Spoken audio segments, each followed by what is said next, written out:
Good morning बच्चों। आज हम पढ़ेंगे भारत में औपचारिक क्षेत्र में साख और अनौपचारिक में भी।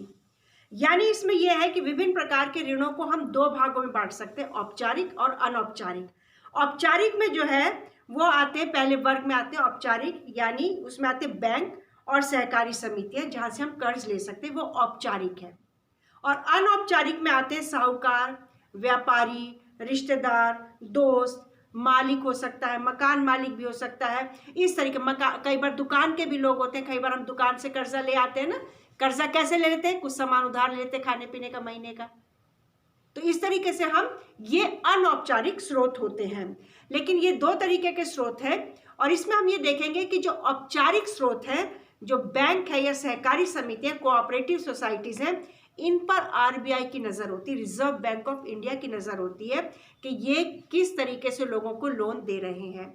और कहीं ऐसा तो नहीं है कि बैंक्स जो हैं वो सिर्फ अमीर लोगों को ही या बड़े बड़े बिजनेसमैन को ही लोन दे रहे हैं और गरीबों को या गरीब किसानों को, मजदूरों को नजरअंदाज कर रहे हैं। तो आरबीआई इन सब बातों पर नजर रखता है और समय समय पर वो बैंकों द्वारा आरबीआई को यह जानकारी देनी पड़ती है कि कितना और किन को ऋण दे रहे हैं और उसकी ब्याज की दरें कितनी है। और आरबीआई ही तय करता है कि इंटरेस्ट रेट कितना होगा, कि तभी तो सभी बैंक्स में एक सा इंटरेस्ट रेट होता है। ये रिजर्व बैंक ऑफ इंडिया ही तय करता है। लेकिन अनौपचारिक क्षेत्र में जो है ऋणदाताओं की गतिविधियों की देखरेख रखने वाला कोई नहीं है। वहां पर जो उधार दे रहा है उसकी अपनी मर्जी है और जो उधार ले रहा है भाई उसकी भी अपनी मर्जी है। वहां कोई देखने वाला नहीं है कि जो उधार दे रहा हो चाहे कितना ही मर्जी भी इंटरेस्ट लगाए, कैसे ही उससे कबूल कर, उससे अपना ले, उससे छीन ले। अगर वो नहीं दे पा रहा तो कैसे उससे निकलवाए अपने कर्जे को। ये अनौपचारिक क्षेत्र में देखने वाला कोई नहीं है। औपचारिक ऋणदाताओं की तुलना में अनौपचारिक क्षेत्र के ज्यादातर ऋणदाता कहीं अधिक ब्याज वसूल करते हैं, इंटरेस्ट भी बहुत ज्यादा होता है। अभी मैंने कहा ना कि जो औपचारिक क्षेत्र है वो आरबीआई के तहत चलते हैं और आरबीआई ही तय करता है कि किसके ऊपर कितना इंटरेस्ट है। वो सब जगह एक सा इंटरेस्ट होता है। लेकिन अनौपचारिक में ऐसा नहीं, वो अपनी मर्जी से इंटरेस्ट वसूल करते हैं। इन सभी कारणों को देखते हुए बैंक और सहकारी समितियों को फिर ज्यादा कर्ज देना चाहिए ना, लोगों को थोड़ा सा एनकरेज करना चाहिए, थोड़ा सा बोलना चाहिए कि भाई हमसे लोन लो। इसके ज़रिए लोगों की आय बढ़ सकती है और बहुत से लोग अपनी विभिन्न ज़रूरतों के लिए सस्ता कर्ज ले सकते हैं। वो फसल उगा सकते हैं, कोई कारोबार कर सकते हैं, छोटे उद्योग इत्यादि भी लगा सकते हैं। वो नया उद्योग लगा सकते हैं, वस्तुओं का व्यापार कर सकते हैं। सस्ता और सामर्थ्य के अनुकूल कर्ज देश के विकास के लिए भी अति आवश्यक है। अब इसमें हम देखेंगे औपचारिक और अनौपचारिक में क्या है। तो यहाँ पर एक ग्राफ बना हुआ है, एक ग्राफ बना हुआ है। इस ग्राफ में जो है तुम लोगों को दिखाई दे रहा होगा कि इस ग्राफ में जो है ये गोले बने हैं। पहला गोला है गरीब परिवार, दूसरा गोला बना है कम संपत्ति वाला परिवार, तीसरा गोला बना है समृद्ध परिवार और चौथा है अमीर परिवार। इस तरीके से गोले बने हुए। तो जो गरीब परिवार है 85% जो है ये अनौपचारिक क्षेत्र से लोन लेता है। गरीब परिवार अनौपचारिक क्षेत्र से लोन लेता है 85% और 15% लोग जो होते हैं वो बैंकों से लोन लेते हैं। गरीब परिवारों की ये स्थिति है। दूसरा है कम संपत्ति वाले परिवार, उसमें 53% जो हैं वो अनौपचारिक वाले हैं लोग, जो अनौपचारिक क्षेत्रों से लोन लेते हैं। लेकिन उसमें 47% लोग ऐसे हैं, ऐसे परिवार हैं जो औपचारिक क्षेत्र से लोन लेते हैं। तीसरा है समृद्ध परिवार। समृद्ध परिवार में 28% ऐसे परिवार हैं जो अनौपचारिक क्षेत्रों से लोन लेते हैं, लेकिन 72% ऐसे हैं जो कि बैंकों से लोन लेते हैं, औपचारिक क्षेत्रों से लोन लेते हैं। फिर चौथा है अमीर। अमीरों में सिर्फ 10% ऐसे लोग हैं जो अनौपचारिक क्षेत्रों से लोन लेते हैं, बाकी 90% जो है औपचारिक क्षेत्रों से लोन लेते हैं। कहने का मतलब ये, इस ग्राफ में ये दिखाने की कोशिश की जा रही, समझाने की कोशिश की जा रही, जो गरीब परिवार है वो अभी तक अनौपचारिक क्षेत्रों में ही फंसे हुए हैं, जहाँ इंटरेस्ट भी ज़्यादा है, परेशानियाँ भी ज़्यादा हैं और कठिनाइयों का सामना करना पड़ता है। कहने का ये मतलब है कि जो अमीर लोग हैं या समृद्ध लोग हैं वो अनौपचारिक क्षेत्रों से बहुत कम लोन लेते हैं, वो औपचारिक क्षेत्रों से ही लोन लेते हैं। उन्हें मालूम है औपचारिक क्षेत्रों से लोन लेने में ही फ़ायदा है। क्योंकि वह इंटरेस्ट रेट भी कम होता है और जो शर्तें होती हैं वो काफ़ी हमारी स्थिति के प्रतिकूल होती हैं, अनुकूल होती हैं। लेकिन अनौपचारिक क्षेत्रों में ऐसा नहीं होता है। इसलिए यहाँ पर ये देखा जाता है कि अभी भी गरीब लोग अनौपचारिक क्षेत्रों में ही फंसे हुए हैं।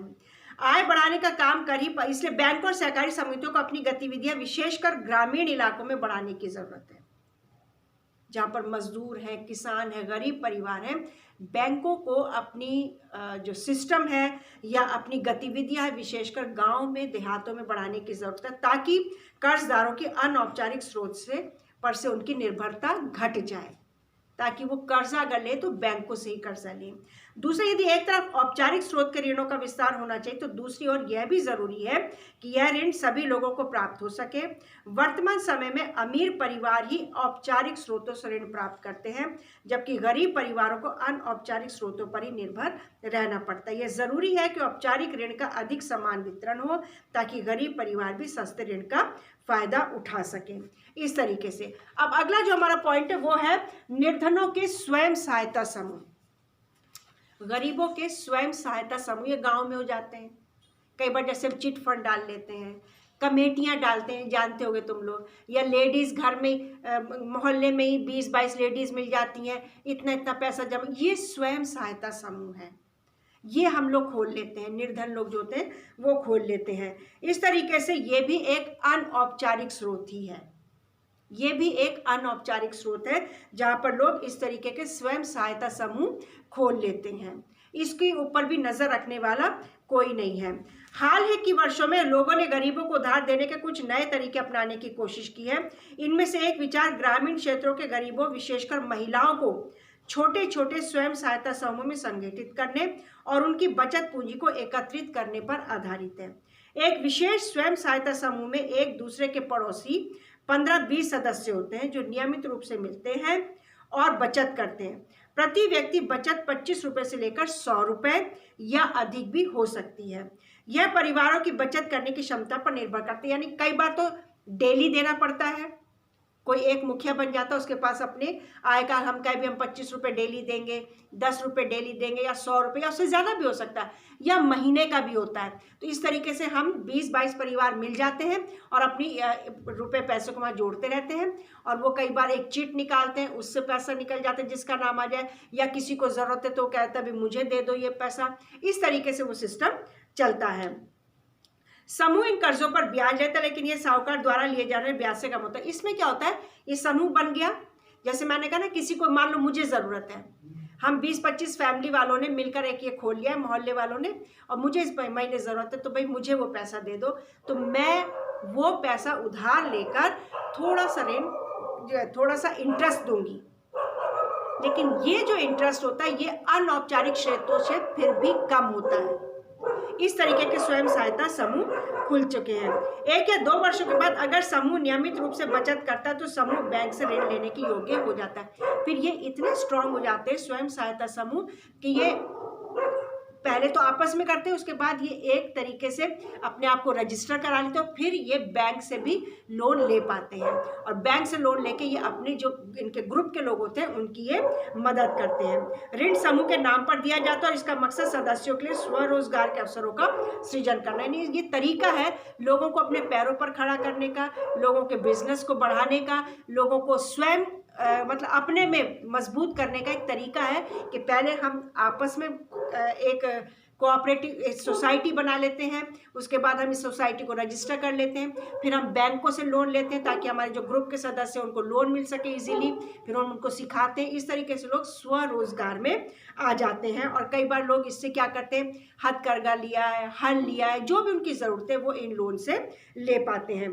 बचत और ऋण गतिविधियों से संबंधित ज़्यादातर महत्वपूर्ण निर्णय समूह के सदस्य ही लेते हैं। इस तरह स्वयं सहायता समूह कर्जदारों को ऋणधार की कमी की समस्या से उबारने में मदद करते हैं। उन्हें समय अनुसार विभिन्न प्रकार की आवश्यकताओं के लिए उचित ब्याज दर पर ऋण भी मिल जाता है। इसके अलावा ये समूह ग्रामीण क्षेत्रों के गरीबों को संगठित करने में मदद करते हैं। इससे न केवल महिलाएं आर्थिक रूप से स्वावलंबी हो जाती हैं, बल्कि समूह की नियमित बैठकों के जरिए लोगों को एक आम मंच भी मिलता है, जहाँ वो तरह तरह के सामाजिक विषयों जैसे स्वास्थ्य है, पोषण है, घरेलू हिंसा इत्यादि आपस में भी चर्चा करते हैं। तो एक तरीके से इनको एक प्लेटफॉर्म मिल जाता है जहाँ पर इनकी ज़रूरतें भी पूरी होती हैं और अपनी जो ज़रूरतें हैं या अपनी जो प्रॉब्लम्स हैं उनको ये शेयर करते हैं और उसका हल भी ये निकालते हैं। तो दो तरीके के हमने देखा, औपचारिक और अनौपचारिक स्रोत। अनौपचारिक, जिस पर किसी का जोर नहीं है, अपनी मर्जी चलती है, वो प्राइवेट है। औपचारिक हमने देखा वो सरकारी है एक तरीके से, जिसमें बैंक और कोऑपरेटिव सोसाइटी आती है। फिर हमने देखा एक स्वयं सहायता समूह जो खुद एक अपने ग्रुप बना लेते हैं और एक दूसरे के पैसे जमा करके मदद करते हैं, लोन वोन देते हैं सस्ते पर, और फिर बाद में रजिस्टर करा के बैंक से भी लोन लेके अपने ग्रुप की मदद करते हैं ताकि लोग अपने पैरों पर खड़े हो सके। ये पूरा लेसन आज हमारा कंप्लीट हो गया है, मुद्रा और साख का, मनी और क्रेडिट का। बेटा ये चैप्टर तुम्हारा यूटी में भी आएगा, ध्यान से पढ़ लेना, इंटरेस्टिंग चैप्टर है, बड़ा अच्छा लगेगा जब अपने आप भी पढ़ोगे। जो क्वेश्चन आंसर्स है वो कर लेने हैं। यूनिट टेस्ट की तैयारी करनी, टाइम का बहुत ध्यान रखना। यूनिट टेस्ट में 8:30 से 9:30 बजे का टाइम है। क्वेश्चन पेपर ग्रुप पर आएगा, लेकिन जो उसके आंसर्स हैं वो तुम्हें बता दी जाएंगे कि कैसे करना है, कैसे भेजना है, क्या करना है। ठीक है, डेट शीट का ध्यान रखना है। फर्स्ट यूटी की हार्ड कॉपीज अब स्कूल में मंगवाई जाएंगी, जिसको जब डेट दी जाएगी उसी डेट पर एक फोल्डर में लेकर आना है। अभी पीछे मैंने कुछ बच्चों से मंगाई थी तो कई बच्चे फोल्डर में लाए, सिर्फ पेपर्स लेके आ गए। अपना अपना एक फोल्डर लेना है, उस फोल्डर में अपने फर्स्ट यूटी के सारे पेपर रखने, अपना नाम ठीक से रखना है, लिखना है उसमें, और वो फोल्डर जिसको जब नाम लिया जाएगा मैं फ़ोन करूँगी, वो बच्चा स्कूल में उस समय पर आएगा। ये नेक्स्ट वीक किया जाएगा, लेकिन एग्ज़ाम के बाद होगा, यानी 8:30 से 9:30 एग्ज़ाम है, तो हो सकता है तुम्हें 10 से 11 के बीच में बुलाया जाएगा। ठीक है, इस बात का ध्यान रखना है। अटेंडेंस का ध्यान रखना है, 10th क्लास है, अटेंडेंस के बेस पर भी तुम्हारी एग्ज़ाम में तुम्हारा अपियर होगे, और जिसकी शॉर्ट ऑफ अटेंडेंस होगी वो एग्ज़ाम नहीं दे पाएगा। ठीक है ना, तो कुछ बातें हैं जो छोटी छोटी बातें हमें ध्यान में रखनी है। बेकार के मैसेजेस पर नहीं डालने हैं। मैंने 1-2 बच्चों को ब्लॉक भी किया है इसी वजह से, क्योंकि वो पढ़ाई लिखाई तो करते नहीं हैं, सिर्फ बेकार के मैसेजेस डालते हैं। स्पेशली 10th बी बहुत ध्यान रखें, और बहुत कम अटेंडेंस आती है 10th बी की। मुश्किल से 20-22 बच्चे रोज़ अटेंड करते हैं, बाकी नहीं करते हैं। मैं सबकी एब्सेंट लगा रही हूँ, बाद में मत कहना मैडम हमारी क्यों एब्सेंट लगाई, हमने तो शाम को वीडियो देखा था। हमने स्कूल का एक टाइम है, टाइम से 8:30 से 8:55 का अटेंडेंस का टाइम है। जो लेट अटेंडेंस भेजते हैं उनकी एब्सेंट लगती है।